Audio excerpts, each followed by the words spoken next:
नमस्कार विद्यार्थी मित्रांनो, के रोहमारे कनिष्ठ महाविद्यालय सासनळीमध्ये मी प्राध्यापक पवार सर आपलं सर्वांचं सहर्ष स्वागत करत आहे. इयत्ता 11वीमधील पहिला पाठ जो आहे मामू हा पाठ आपण अभ्यासलेला आहे. त्यानंतर पुढचा पाठ जो आहे तिसरा पाठ अशी पुस्तकं हा पाठ आपण आता अभ्यासणार आहोत.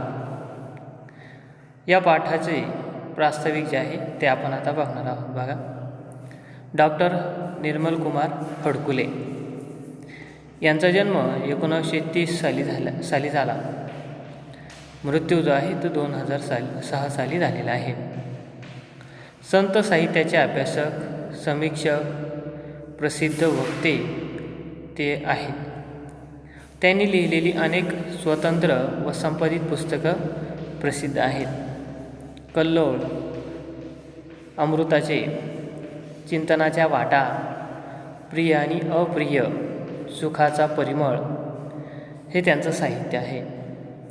संत कवी तुकाराम, एक चिंतन, संत चोखामेळा आणि समकालीन संतांच्या रचना, संतांची या भेटी, संत विनेचा झंकार, संत तुकारामांचा जीवनविचार ही संत साहित्याचा अभ्यास मांडणारी पुस्तकं, तसेच समाज परिवर्तनाची चळवळ, काल आणि आज, साहित्यातील प्रकाशधारा हे लेखसंग्रह प्रसिद्ध आहेत. संत साहित्य हा त्यांच्या विशेष आस्थेचा विषय होता. आस्थेचा म्हणजे जवळचा, त्याचबरोबर प्रिय विषय. काल आणि आज, साहित्यातील प्रकाशधारा हे लेखसंग्रह प्रसिद्ध आहेत. संत साहित्य हा त्यांचा लेखनाचा विशेष भाग होता. प्रबोधनातील पाऊलखुणा आणि निवडक लोकहितवादी या संपादित पुस्तकातून 19व्या शतकातील सुधारणाविषयक चळवळीसंबंधीचा त्यांचा व्यासंग प्रकट होतो.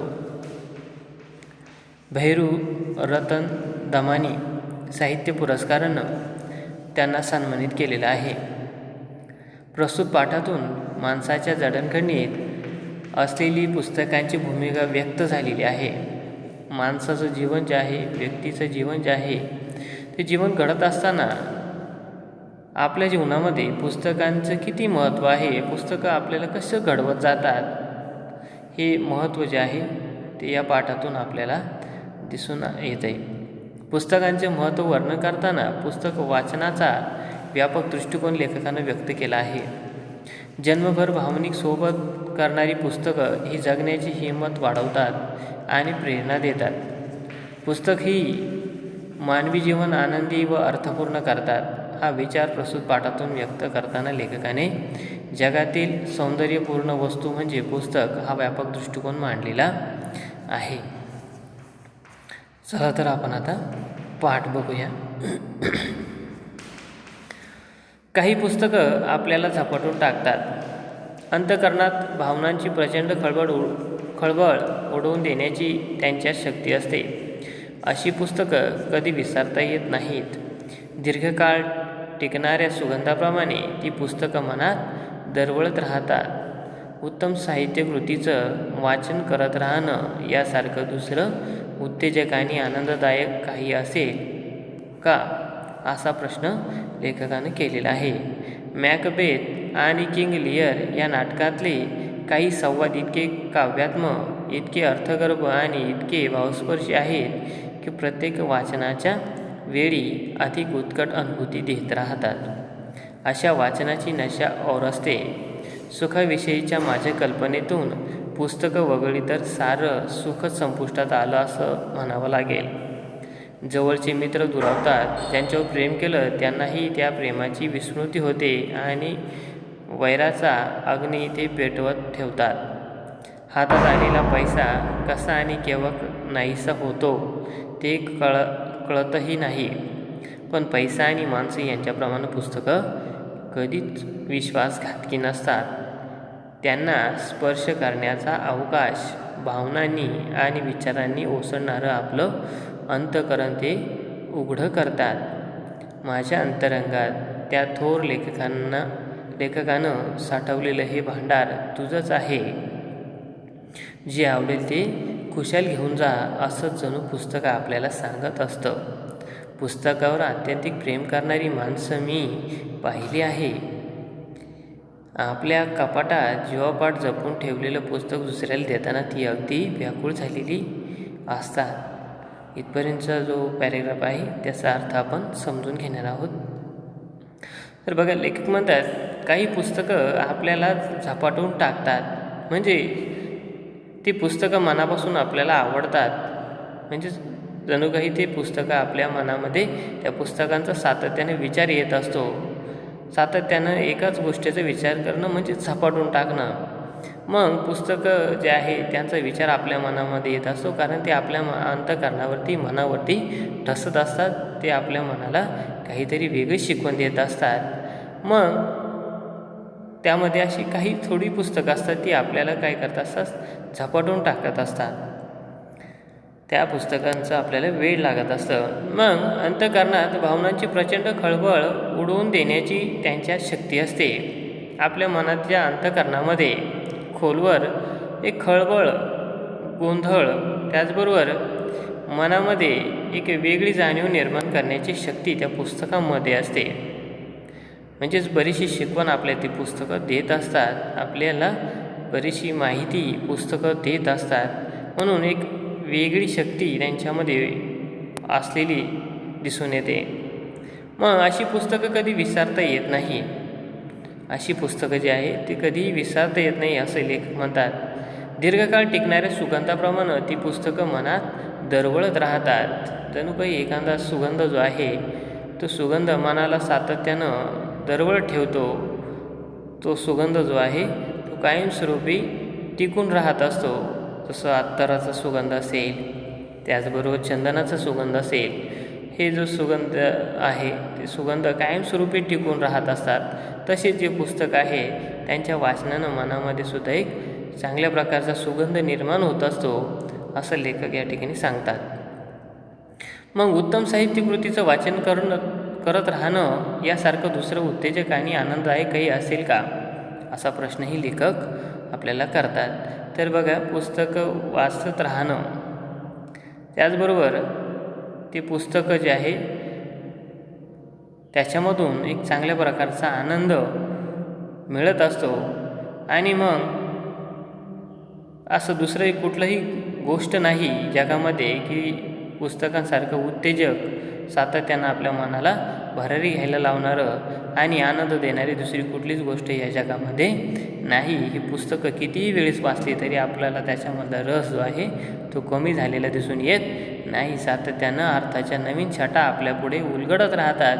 त्यामुळे लेखक म्हणतात पुस्तकांसारखं उत्तेजक आणि आनंददायक, सातत्यानं आपल्या मनाला त्या ठिकाणी उत्तेजना देणारं दुसरं काही नाही, आनंद देणारं पुस्तकाशिवाय दुसरं कुठलीच गोष्ट नाही, असा प्रश्न लेखकाने त्या ठिकाणी प्रश्नातून आपल्या त्याचं उत्तरही दिलेलं आहे. मग मॅकबेथ आणि किंग लिअर या नाटकातले काही संवाद इतके काव्यात्मक, इतके अर्थगर्भ आणि इतके भावस्पर्शी आहेत की प्रत्येक वाचनाच्या वेळी अधिक उत्कट अनुभूती देत राहतात. तर मॅकबेथ आणि किंग लिअर या नाटकामध्ये काही संवाद असे आहेत, जिवंत संवाद असे आहेत की त्यामुळं काय होत असतं, प्रत्येक वाचनाच्या वेळेस आपल्याला चांगल्या प्रकारचा अर्थ प्राप्त होत असतो. आणि ते जे नाटकं आहे त्याच्यातले संवाद अर्थपूर्ण आहे, अर्थ त्या ठिकाणी आपल्या मनाला भिडवणारे आहे. त्यामुळं प्रत्येक वाचनाच्या वेळेस एक चांगल्या प्रकारचा अर्थ आपल्याला मिळत असतो, असंही लेखकांनी सांगितलेलं आहे. मग अशा वाचनाची नशा काही वेगळीच असते, और म्हणजे काही वेगळीच असते नाही का. चांगलं वाचन जे आहे ते मनाला अधिकच त्या ठिकाणी भावस्पर्शी होत असतं. त्यामुळं प्रत्येक चांगलं पुस्तक वाचलं की आपल्या मनाला एक चांगल्या प्रकारचा आनंद होत असतो. आणि मग त्यामुळं पुस्तक वाचण्याची सुद्धा एक मजा असते, एक नशा असते. आणि जो वाचक चांगला असेल त्याला पुस्तकं त्या ठिकाणी काय होत असतात, पुस्तक वाचण्याची आवड चांगली असते. आपणही चांगल्या प्रकारचं पुस्तकं वाचले पाहिजे, जेणेकरून आपल्याला वाचनाची आवड निर्माण होईल. आणि या पुस्तकांच्या वाचनाचं सुद्धा त्या ठिकाणी लेखक म्हणतात एक नशा असते, एक वेगळीच मजा असते, ती आपण स्वीकारली पाहिजे. मग सुखाविषयीचे लेखक म्हणतात, माझ्या कल्पनेतून पुस्तक वगळलं तर सारं सुख संपुष्टात आलं असं म्हणावं लागेल, नाही का. तर सुखाविषयीच्या कल्पना असतात, आपल्या प्रत्येकाच्या वेगवेगळ्या कल्पना आहेत.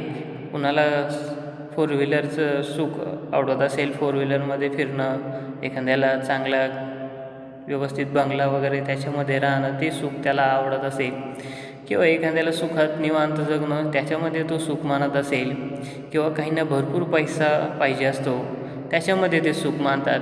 प्रत्येकाच्या सुखाच्या ज्या संकल्पना आहेत त्या प्रत्येकाच्या पद्धतीनं त्याने वेगवेगळ्या मांडलेल्या असतात, ज्याचे त्याची स्वप्न वेगळी असतात. आणि मग तसंच प्रत्येकजण आपल्या सुखामध्ये त्या गोष्टींना समाविष्ट करून घेत असतो आणि सुखासाठी त्या वस्तू मिळवण्याचीही धडपड करताना आपल्याला दिसतात.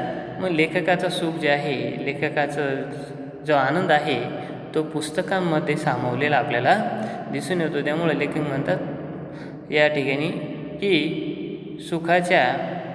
सुखाविषयी माझ्या कल्पनेतून जर पुस्तक वगळलं तर सगळं सुख जे आहे ते संपुष्टात, माझं सुख जे आहे ते संपुष्टात येईल असं त्या ठिकाणी म्हणतात.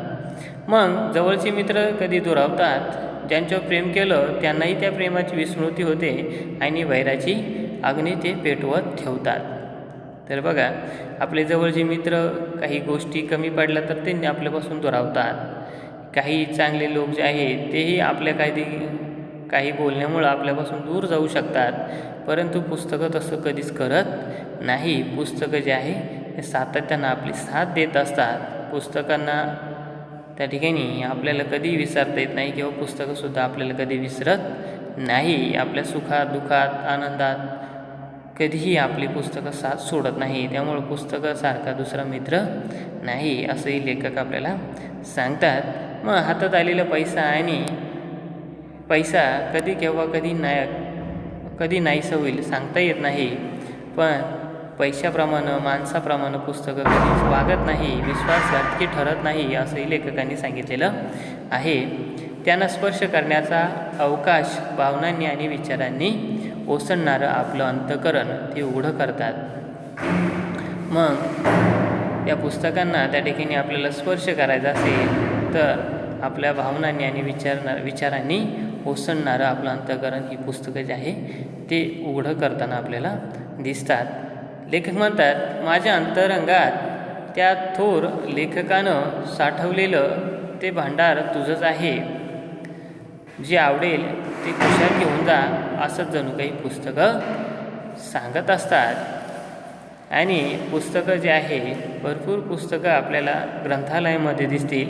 म्हणजे आपल्या मनावरती किंवा आपल्याला जे चांगलं वाटेल ते पुस्तकं आपण कधीही घेऊन येऊ शकतो, ते वाचू शकतो. त्याच्यातील आनंद, त्याच्यातील जे लिहिलेलं आहे, त्याच्यातील गद्यभाग जो आहे लिहिलेला तो कधीही विसरता येणार नाही, किंवा तो भाग कधीही पुसला जाणार नाही. त्याच्यातून सातत्याने एक चांगल्या प्रकारची शिकवण, एक चांगल्या प्रकारचा आनंदच आपल्याला मिळत राहील.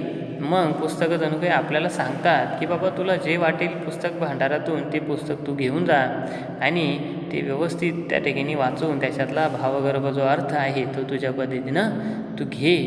अशा पद्धतीची मोठ्या मनाची श्रीमंती या पुस्तकांच्या मनामध्ये आपल्याला असलेली दिसून येईल. मग पुस्तकावर अत्यंतिक प्रेम करणारी माणसं लेखक म्हणतात मी पाहिलेली आहेत. आपल्या कपाटात जेव्हापाठ जपून ठेवलेली पुस्तकं दुसऱ्याला देताना ती अगदी व्याकुळ झालेली असतात. बऱ्याचशा वेळेस आपल्याला माहीत आहे की पुस्तकावरती आपण प्रत्येकजण प्रेम करतो आणि मग ती पुस्तकं आपण एकदम व्यवस्थित कपाटामध्ये ठेवलेली असतात. आपल्याला हवं त्यावर आपण पुस्तक वाचत असतो, त्याच्यातील संदर्भ आपण घेत असतो, त्याच्यातील आशय आपण वाचत असतो. मग आपण ते पुस्तकं जीवापाठ जपलेली असतात आणि एखाद्याला देताना बऱ्याचशा वेळेस आपलं मन जे आहे ते व्याकुळ होतं, कारण ते पुस्तकं जे आहे ते आपण जीवापाठ जपलेले असतात. आणि काही समाजातील काही व्यक्ती जे आहे किंवा जे मित्र आहे आपले ते पुस्तकांची नासधूस करताना किंवा ते पुस्तकावरती रेषा नावं टाकताना आपल्याला दिसून येतात. पुस्तक हे कायमस्वरूपी ज्ञान देणारे या ठिकाणी खूप मोठे साठा आहे. ते पुस्तक आपण चांगले जपले पाहिजे. पुस्तकं खराब करून चालणार नाही. विद्यार्थीसुद्धा बरेचसे पुस्तक खराब करताना आपल्याला दिसतात, परंतु पुस्तकं जपणं हे महत्त्वाचं आहे. पुस्तकांची काळजी घेणं काळाची गरज आहे. आपणसुद्धा पुस्तकं चांगल्या प्रकारे जपणं किंवा जपले पाहिजे आणि ही पुस्तकं चांगली सांभाळून त्याच्यातलं ज्ञान आपण जे आहे ते आपण आपल्या मनामध्ये साठवणं गरजेचं आहे, जेणेकरून ज्ञानानं आपलं त्या ठिकाणी विचार जे आहे ते वाढत जातात आणि विचार समृद्ध होतात आणि समृद्ध विचार कधीच कोणाला त्या ठिकाणी वाईट गोष्टींना किंवा वाईट विचारांना बळी पडत नाहीत.